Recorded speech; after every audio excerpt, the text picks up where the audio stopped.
Hello everybody and welcome back. This is Niffer Sayu, the Righteous Shepherd, and I want to welcome you to a segment I am calling It's a Lonely Existence Sometimes. Today I want to talk about something a little deeper and a little bit more personal.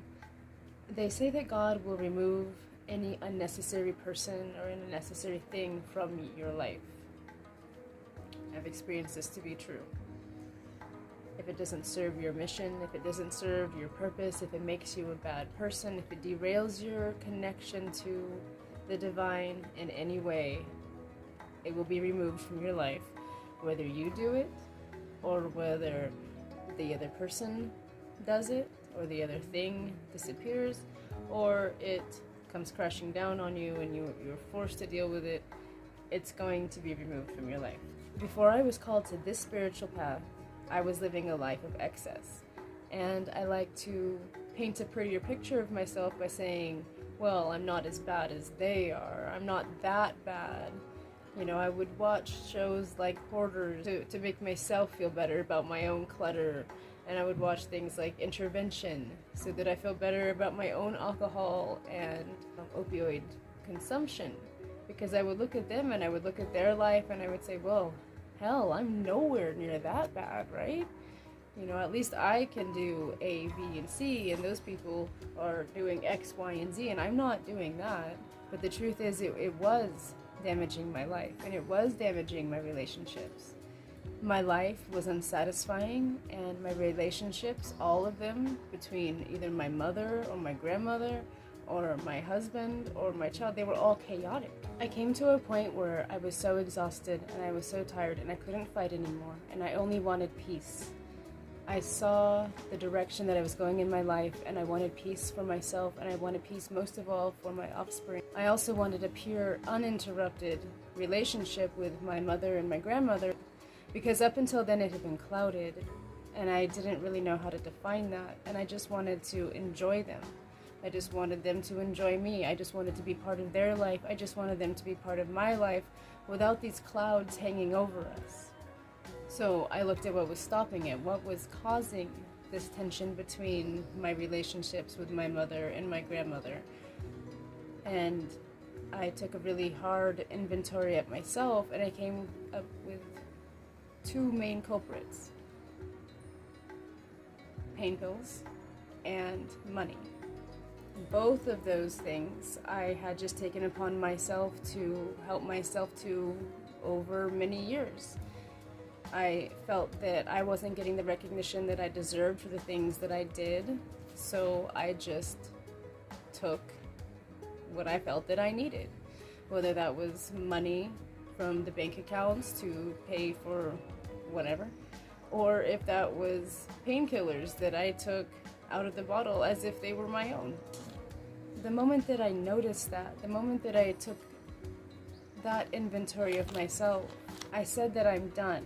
I said this is not going to be hanging over my head anymore. The moment that I said that, I was flooded with a sense of peace and direction and courage.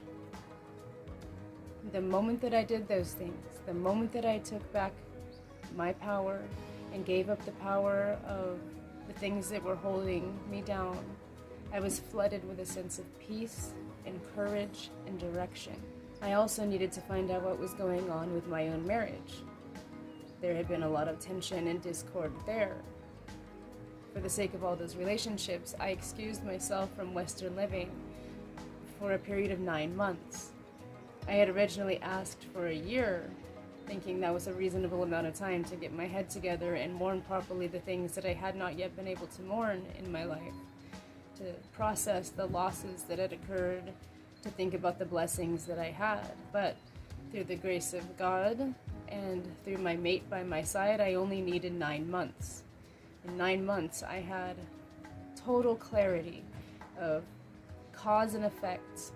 I had gotten myself into these positions by doing X, Y, and Z, and I was going to get them out of my life, and I was going to take control of my life by doing A, B, and C. I could see very clearly where I had been and where I was going based on my actions. Total clarity.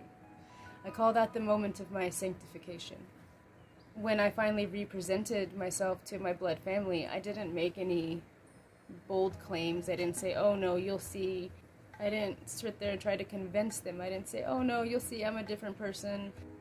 I knew I was going to be in it for the long haul, and I was prepared for that. I had taken a really long time to build a certain pattern of behaviors that they had come to expect. It was going to take just as long, if not longer, to rebuild a new foundation based on those truths that I had learned during that time. I was okay with that because I was fortified with the strength and peace that I had never known.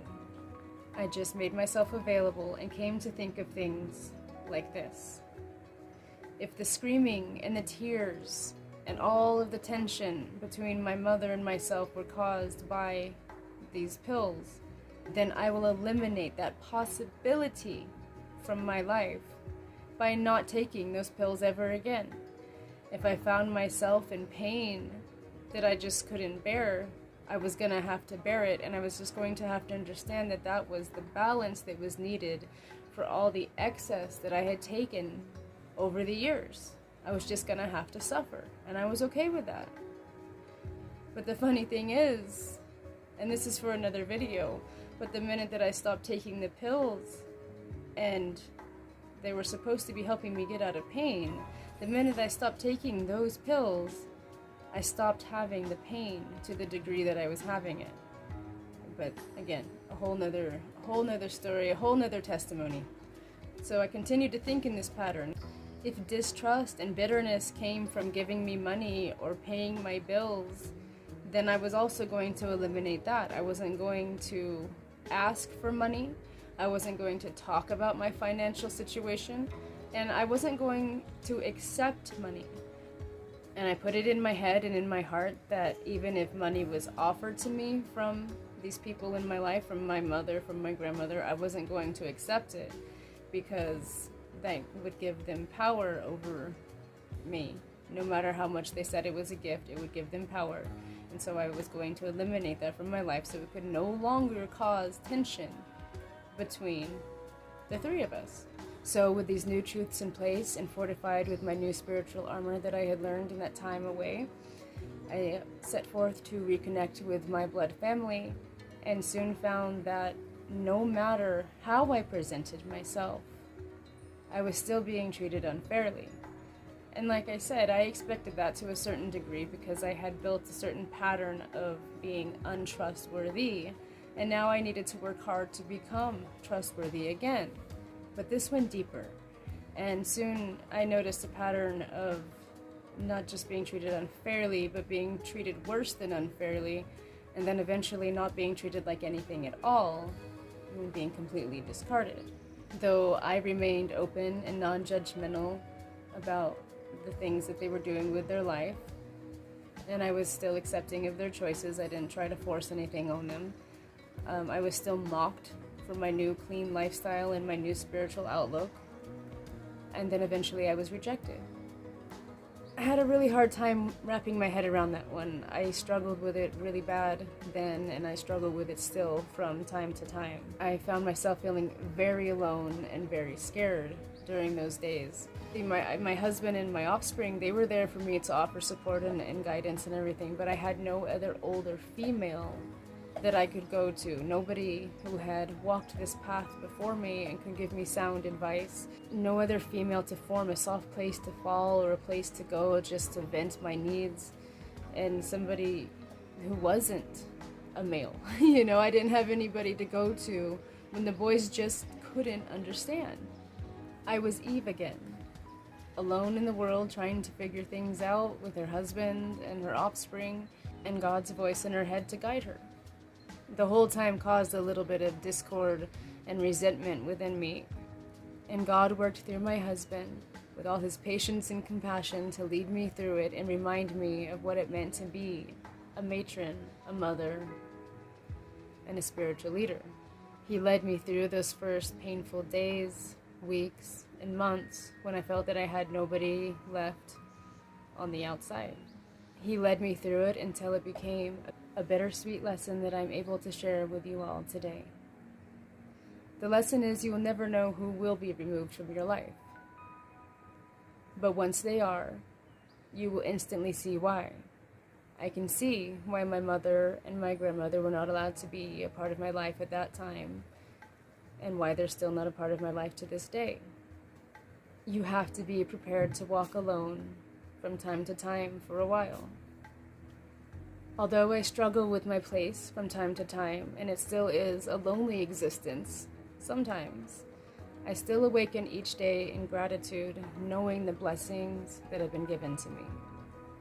My mother and my grandmother were very special to me, so special that I was willing to forsake everything that I had known to walk a righteous path in order to preserve and rebuild the relationship we once had.